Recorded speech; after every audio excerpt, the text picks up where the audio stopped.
샬롬. 설교를 들으시는 모든 분들께 하나님의 은혜가 충만하시기를 기원합니다. 아멘.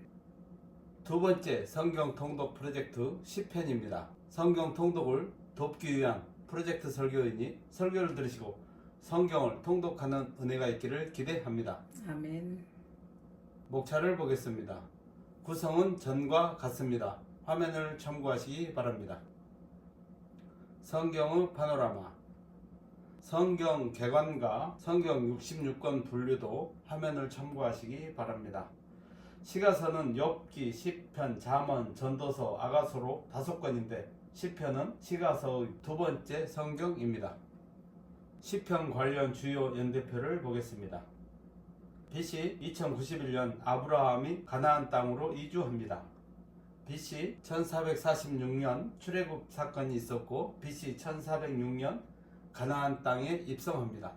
BC 1010년부터 970년까지는 다윗 왕의 통치 기간이고 BC 970년에서 930년은 솔로몬 왕의 통치 기간입니다. BC 930년 이스라엘이 남북으로 분열되고 BC 586년 이스라엘이 멸망합니다. 멸망 후 BC 537년 1차, BC 458년 2차, BC 444년 3차로 포로 귀환이 이루어집니다. 시편 개관. 책의 제목은 본래 히브리어 원전에는 시편 150편 전체의 제목은 없었으나 후대의 편의상 찬양의 책이란 의미의 세페르 테일림이란 제목이 붙여졌습니다. 구약 성경의 헬라어 역본인 70인역은 현악 반주에 곁들여 부르는 노래란 의미의 프살모이라는 제목을 붙였는데 영역 성경의 쌈스와 한글 개혁 성경의 시편은 이에서 유래하였습니다. 시편의 이름이 명시된 저자는 다윗, 아삽, 고라자손, 솔로몬, 모세, 헤만, 에단 등이 101편을 기록했으며 나머지 49편의 저자는 미상입니다. 시편은 150편으로 이루어져 있는데 BC 15세기 무려 모세 시대부터 BC 5세기 포로 귀환 시대까지 대략 1000년 동안 기록되었고 다윗 시대로부터 에스라, 느헤미야 시대에 이르기까지 약 500년에 걸쳐 수집 및 편집되었습니다. 시편은 선민 이스라엘을 1차 독자로 하며 하나님의 은혜를 입어 그분을 찬양할 만세대 성도들을 궁극적 독자로 하고 있습니다. 시편의 주요 내용은 구약 선민 이스라엘이 하나님과 세상을 향해 고백, 토로, 선언한 노래들의 파노라마입니다. 시가서 두 번째 책 시편 체크포인트. 시편의 시들은 그 창작 순서에 따라 순차적으로 수록된 것이 아닙니다. 또 처음부터 현재와 같은 전 5억 권 150편 체제로 구성되었던 것도 아닙니다. 시편의 시들은 1000여 년의 세월을 두고 다양한 지역에서 다양한 저자에 의해 창작되었습니다. 시편의 시들은 본래 무수히 많았던 종교적 노래들 가운데 하나였습니다. 그러한 종교적 노래들이 공식 제사나 개인의 찬양 생활에 사용되기 위하여 각 시대마다 편집과 수차례에 걸친 재편집의 과정을 거쳤습니다. 그리고 마침내 BC 5세기 말이나 4세기 초에 이르러서는 현재와 같은 전 5권 150편의 체제로 정착되었습니다. 말하자면 시편은 창작, 각 권별 수집과 편집 및 수차의 재편집, 그리고 전 5권 150편 체제로서의 최종 편집이라는 3단계의 과정을 거쳐 완성된 책입니다. 시편 150편의 시들은 수십 명의 영감받은 저자들에 의해 창작되었습니다. 그러한 시들 가운데 저자 또는 저자군이 밝혀진 시는 모두 101편입니다. 그 가운데 73편이 다윗의 시로 나타나고 있으며 아삽의 시가 12편, 고라 자손의 시가 11편, 솔로몬의 시가 2편, 모세, 에스라인 헤만과 에단이 각각 한 편씩으로 나타나고 있습니다. 여기서 보듯이 시편의 약 절반가량이 다윗의 시입니다. 때문에 탈무드는 시편 전체를 다윗의 저작으로 돌리고 있기도 합니다. 같은 이유에서 사도행전의 저자인 누가도 저자가 나타나지 않는 제2편을 다윗의 시로 말하고 있기도 합니다. 물론 다윗의 시로 나타나는 시들이 모두 다윗의 창작이라고 할 수는 없습니다. 그 가운데는 다윗에게 헌정된 것 또는 그와 그의 신하들에 의해 수집된 다른 사람의 저작물도 일부 포함되어 있을 것입니다. 하지만 다윗의 저작물로 나타나는 시들 대부분을 그가 직접 지었을 것은 자명합니다. 시편 150편 전체를 주제별로 나누면 여러 장르로 구분될 수 있습니다. 가장 대표적 경우는 감사 예배시, 비탄시, 민족 애가, 신정시, 시온시, 참회시, 저주시, 메시아 예언시, 지혜시 등 10개 장르로 구분하는 것입니다. 물론 이러한 구분은 관점에 따라 다르게도 구분됩니다. 혹자는 여기에 회상시, 신뢰시 등을 추가하기도 합니다. 시편을 주제별로 분류하면 처음에는 비탄시가 지배적으로 나타나다가 감사시나 찬양시 쪽으로 옮겨가는 현상이 뚜렷이 나타나는 것을 볼 수 있습니다. 시편의 히브리어 명칭은 세페르 테일림, 즉 찬양들의 책입니다. 따라서 전체적 배열 면에서 마지막 부분에 찬양시가 지배적으로 나타나고 있음을 볼 수 있습니다. 특히 감사 예배시로 분류된 마지막 5편인 제146편에서 150편의 할렐루야 시편들, 곧 대찬양 송영은 의도적으로 시편 전체의 마지막 부분에 배열되어 시편 전체를 밝은 분위기로 마감하는 역할을 하고 있습니다. 시편은 시, 즉 노래의 양식으로 쓰여졌다는 사실은 너무나 당연한 말 같지만 시편을 이해하는 매우 중요한 단서가 됩니다. 시편에는 하나님을 향한 터질 듯한 기쁨과 강한 신뢰는 물론 원망과 불안, 호소와 강구 등이 그야말로 생생하고 진솔하게 거침없이 쏟아져 나와 있습니다.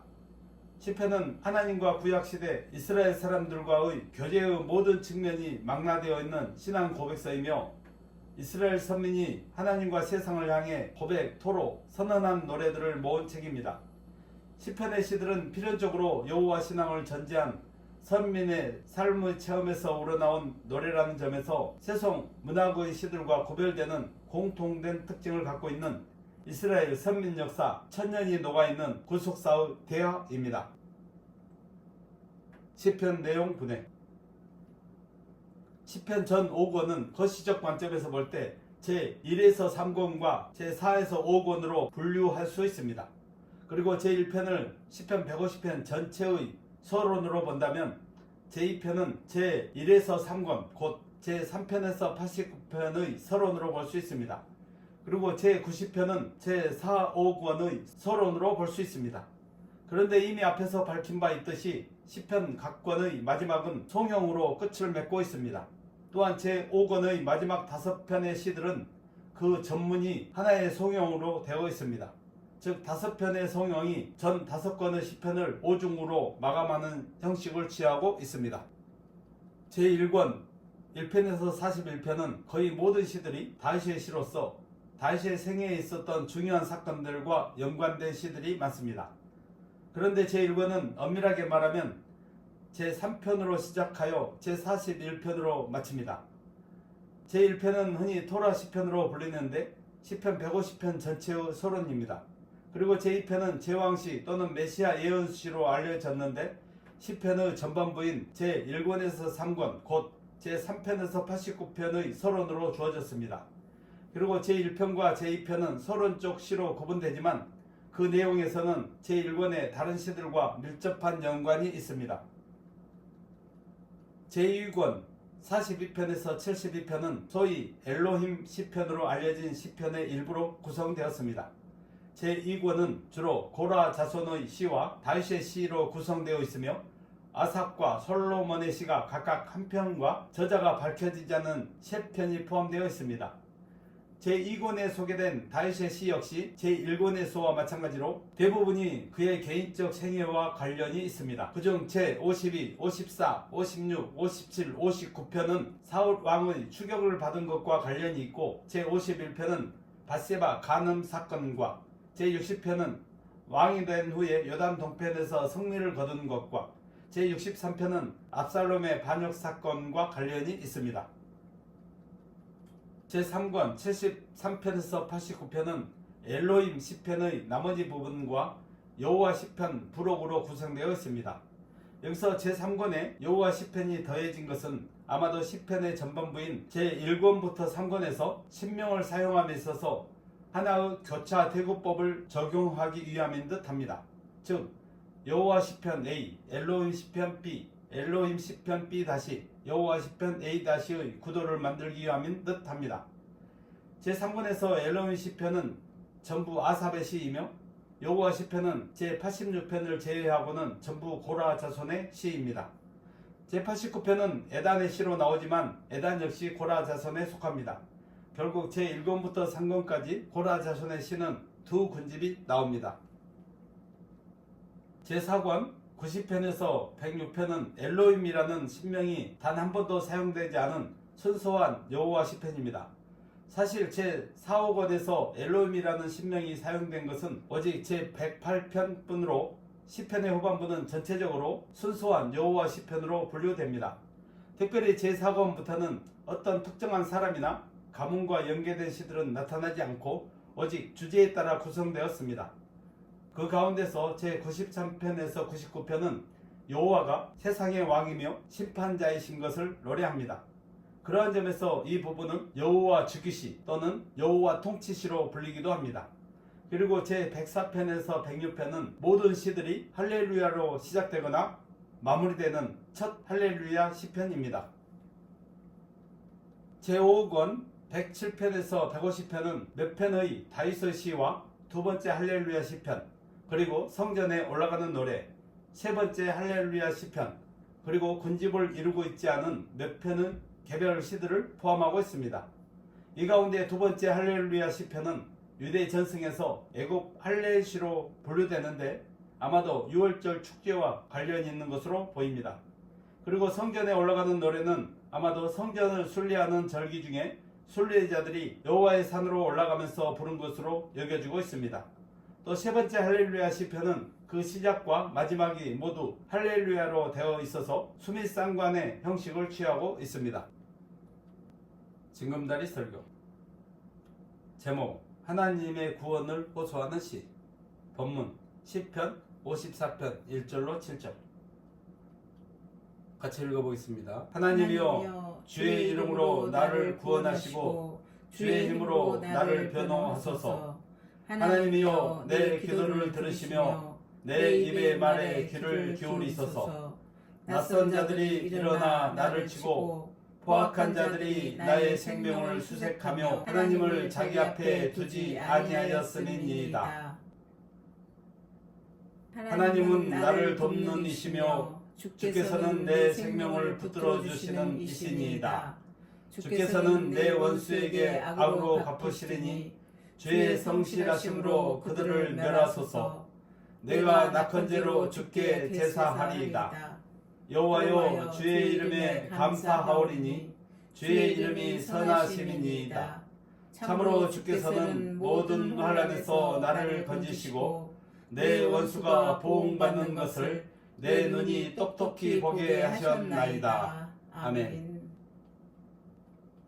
징검다리 설교 본문의 맥락. 시편 제54편은 다윗이 지은 비탄시입니다. 이러한 본시는 표제에 언급된 바와 같이 다윗이 사울의 핍박을 피하여 도피 생활을 하던 중에 십항무지에 숨어있을 당시 그곳 사람들의 밀고로 인하여 절체절명의 위기를 맞이하였던 상황을 그 배경으로 하고 있습니다.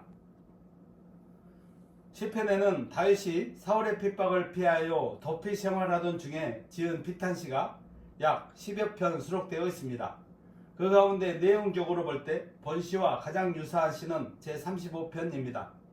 그러나 제35편이 다윗이 도피 생활 전반에 걸쳐 겪었던 암담하고 억울하였던 자신의 심정을 적나라하게 토로한 시라면, 본시는 인간의 힘으로는 도무지 어쩔 수 없는 절체절명의 한계 상황 속에서 오직 성실하게 공의로 보응하실 하나님만이 유일한 자신의 구원자라는 확신에 근거하여 원수의 멸망과 자신의 구원을 호소하는 시라고 하겠습니다.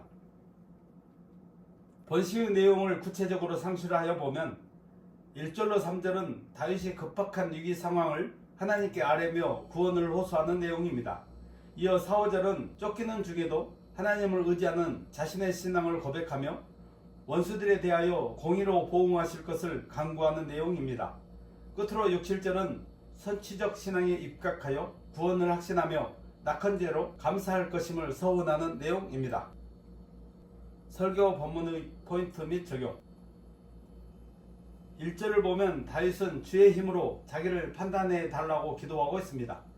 여기서 주의 힘이란 천지 만물 모든 것을 감찰하시고 주장하시는 하나님의 권능을 가리킵니다. 그 하나님의 능력으로 자신을 판단하시고 자신의 억울함을 풀어달라는 다윗의 간절한 소망이 담겨 있습니다. 실로 당시 다윗은 이스라엘의 원수들과 싸워 이스라엘을 위기에서 구원한 영웅적인 존재였습니다. 또한 그는 사울에게 잘못한 것은 아무것도 없었고 사울에게 충성을 다한 사람이었는데 그러한 그에게 돌아온 것은 반역자의 누명이었습니다. 그리고 그로 인하여 그는 억울하게 도망자의 신세가 되었고 줄곧 사울과 그 추종자들의 추격을 받으면서 죽을 고비를 몇 번을 넘겼습니다. 적용을 해보겠습니다. 우리 성도들은 이 세상에서 하나님을 믿는다는 이유로 악한 자들의 시기와 핍박을 받아 많은 고통 속에 살아갈 때가 있습니다.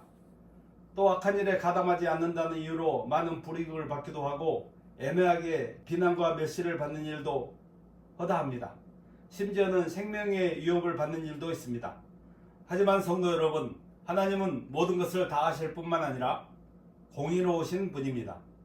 그리하여 언제까지나 의인이 억울함 가운데 있도록 방치하시지 않고 때가 되면 하나님은 우리의 모든 억울함을 신원하여 주실 것입니다. 아멘. 그날에 하나님은 의인은 높여 당신의 나라에 들이시고 악인은 낮추어 영원한 멸망에 처하게 하심으로 의인들의 모든 억울함을 풀어주실 것입니다. 아멘. 그러므로 성도 여러분은 세상에서 억울한 일을 수없이 당할지라도 하나님께 호소하며 낙심하지 말고 인내함으로써 믿음을 지키는 의의 삶을 사시기를 바랍니다. 아멘.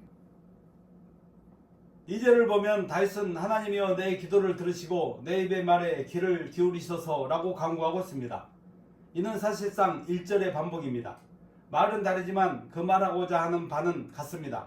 곧 자기를 구원하여 달라는 것입니다. 다만 1절이 직접적인 구원의 호소라면 본절은 그러한 구원의 호소를 들어달라는 간구입니다. 말하자면 다윗은 직간접적으로 반복하여 구원을 호소하고 있는 것입니다. 이처럼 다윗이 거듭하여 구원을 호소하고 있는 것은 그가 처한 상황이 매우 절박하다는 것을 반영하여 줄 뿐만 아니라 구원을 바라는 그의 마음이 매우 간절하다는 것을 보여줍니다. 다윗은 상황이 절박할수록 거듭 하나님을 부르며 간절한 기도를 드리고 있습니다. 적용을 해보겠습니다. 사람들은 어느 정도의 위기에서는 하나님께 기도를 잘합니다. 그러나 급박한 위기가 닥치면 기도할 엄두를 내지 못합니다. 오직 두려움에 사로잡혀 떨며 모든 것을 포기하기 일쑤입니다.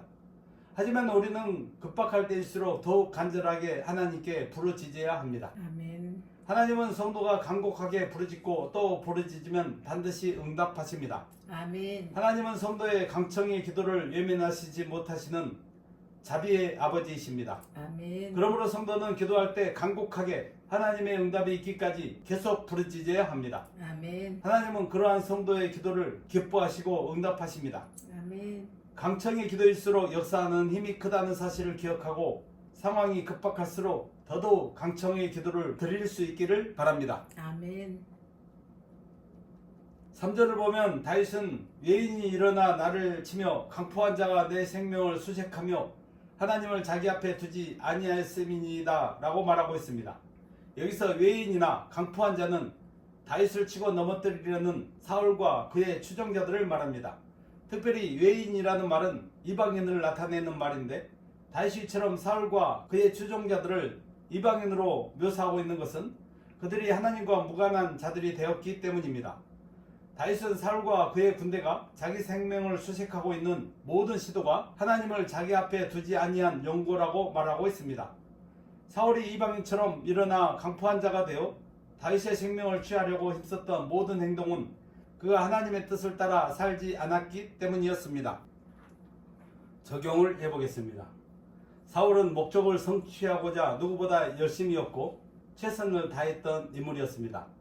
그러나 그가 실패자가 될 수밖에 없었던 것은 인생의 주가 되시며 그 걸음을 인도하시는 하나님을 그의 앞에 두지 않았기 때문입니다. 그런데 이 세상을 살아가는 사람들도 대부분은 목표를 두고 열심히 살아가기만 한다면 인생의 성공자가 될 것이라는 착각에 빠져 삽니다. 그들은 목표를 달성하기 위해 욕구를 억제하고 때로 가장 기본적인 쉼조차 포기하면서 얼마나 열심히 살아가는지 모릅니다. 그러나 하나님 없는 목적과 열심만으로는 우리는 인생의 성공자가 되지 못합니다. 아멘. 왜냐하면 인생의 성패는 오직 하나님 손에 달려있기 때문입니다. 이에 대하여 지혜자는 사람이 마음으로 그 길을 계획할지라도 그 걸음을 인도하신 자는 여호와시니라고 말씀하고 있습니다. 아멘. 그러므로 성도들은 사울과 같은 철저한 패배자가 되지 않기 위해서는 내가 과연 하나님 앞에 있으며 열심히 사는 목적을 하나님께 두고 있는지 생각해 보아야 합니다. 아멘. 6절을 보면 다윗은 내가 낙헌제로 주께 제사하리이다 라고 서원하고 있습니다. 이렇게 다윗이 낙헌제로 감사의 제사를 드리겠다고 서원한 이유는 7절에 나옵니다. 즉 주께서 모든 환난에서 나를 건지시고 내 원수가 보응받는 것을 나로 목독해 하셨기 때문이라는 것입니다. 그런데 우리가 여기서 한 가지 알아야 할 사실은 7절의 말씀이 다윗이 모든 환난에서 구원받은 상태에서 한 말이 아니라는 사실입니다. 본시의 표제나 5절까지의 내용에 비추어 볼 때 다윗은 아직 원수들의 손에서 구원을 받지 못한 상태였습니다. 그럼에도 불구하고 다윗이 마치 이미 원수가 멸망하고 자신이 구원을 얻은 것처럼 묘사하고 있는 것은 그의 선취적 신앙에 입각한 것입니다. 즉 그는 하나님은 자기를 돕는 분으로서 자기의 간구를 반드시 들어주실 것이라는 확신에 근거하여 이미 자신이 구원을 받고 원수들이 심판을 받은 것을 목도한 것처럼 말합니다. 그래야 다윗은 자신을 구원하신 하나님께 낙헌제로 감사의 제사를 드릴 것임을 서원하고 있는 것입니다. 적용을 해보겠습니다. 다윗의 기도는 그의 믿음의 눈으로 볼 때는 이미 이루어진 것처럼 보였습니다. 그래서 아직 이루어지지는 않았고 위기 가운데 있었지만 하나님께 감사할 수 있었습니다. 그러한 다윗의 믿음은 소망을 가지고 하나님께 간구하는 그 순간 이미 현실이 되어 있었습니다. 이미 이루어져서가 아니라 그의 믿음이 그것을 현실처럼 여겨지게 하였습니다. 히브리서 기자는 믿음은 바라는 것들의 실상이요 보지 못하는 것들의 증거니 선진들이 이로써 증거를 얻었느니라고 하였습니다. 아멘. 이 말씀과 같이 믿음은 바라는 것, 곧 소망을 현실이 되게 합니다. 아직 이루어지지 않고 미래에 이루어질 일이지만 믿음의 눈으로 보면 그것이 이미 우리 눈앞에 이루어져 있는 것입니다. 아멘. 오늘 우리 성도들이 가져야 할 신앙도 바로 이러한 선취적 신앙입니다. 믿음의 사람이라고 한다면 선취적 신앙으로 아직 이루어지지 않은 것도 이루어진 것으로 여길 수 있는 믿음을 가져야 합니다. 아멘. 그것이 극한 위기도 지혜롭게 대처할 수 있는 성도의 신앙 자세라는 사실을 믿으시기 바랍니다. 아멘. 시편 교훈.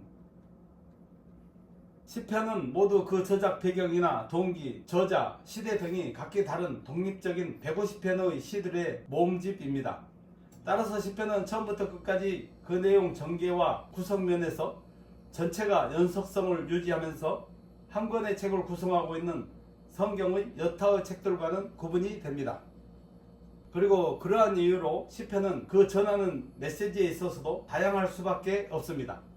다만 시편은 하나님의 임재와 그분과의 교제에서 우러나온 다양한 교감을 노래한 시들의 모음집이라는 점에서 거시적으로 보면 공통성을 지니고 있기도 합니다.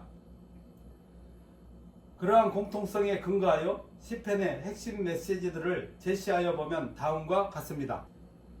하나님은 초월자요 자존자이십니다. 아멘. 하나님은 영이십니다. 아멘. 하나님은 거룩하시며 절대 공의로우십니다. 아멘. 하나님은 사랑이십니다. 아멘. 하나님은 불변 신실하십니다. 아멘. 참되신 하나님은 오직 여호와 한 분이십니다. 아멘. 하나님은 온 우주의 창조자이시며 통치자이십니다. 아멘. 하나님은 구속 언약의 수여자이시며 구원자이십니다. 아멘. 하나님은 선민을 택하시고 보호하시고 의의 길로 인도하십니다. 아멘. 하나님은 회개하는 자를 용서하십니다. 아멘. 하나님은 종말론적 심판을 통하여 악인을 멸하고 의인을 구원하실 것입니다. 아멘. 인간은 하나님의 피조물로서 한계가 뚜렷한 존재입니다. 아멘. 모든 인생은 죄인으로서 하나님의 구원의 대상입니다. 아멘. 하나님의 복음이 만민에게 전파될 것입니다. 아멘. 모든 인생은 하나님의 피조물로서 마땅히 하나님을 찬양해야 합니다. 아멘. 하나님과 그의 백성을 대적하는 자는 필히 망하게 됩니다. 아멘. 하나님은 인류 구속을 위하여 메시아를 보내실 것입니다. 아멘. 하나님의 택한 성도는 세상에서 고난을 당하게 마련입니다. 아멘. 하나님과 그분의 말씀에 대한 바른 자세 여부가 영생과 영벌을 결정합니다. 아멘. 하나님은 자기를 우려하는 자의 기도를 들으십니다. 아멘. 의인과 악인 중 최종 승리자는 의인입니다. 아멘. 하나님이 함께 하시는 것이 인생 최대의 복입니다. 아멘.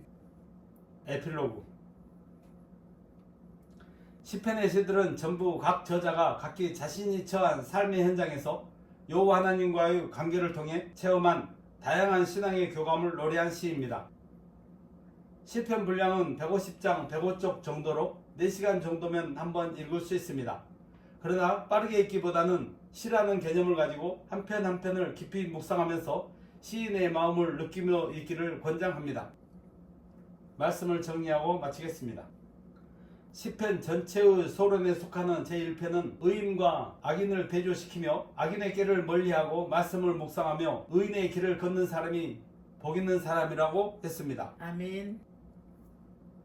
오늘 설교를 들으신 성도님들은 하나님의 말씀을 통해서 얻은 지혜와 은혜로 하나님을 영원히 찬양하며 사는 복을 누리시기를 바랍니다. 아멘. 설교를 들으시고 성경을 읽으시는 모든 분들이 하나님의 은혜와 평강과 말씀의 능력으로 충만하시기를 주의 이름으로 간절히 축원합니다. 아멘. 아멘.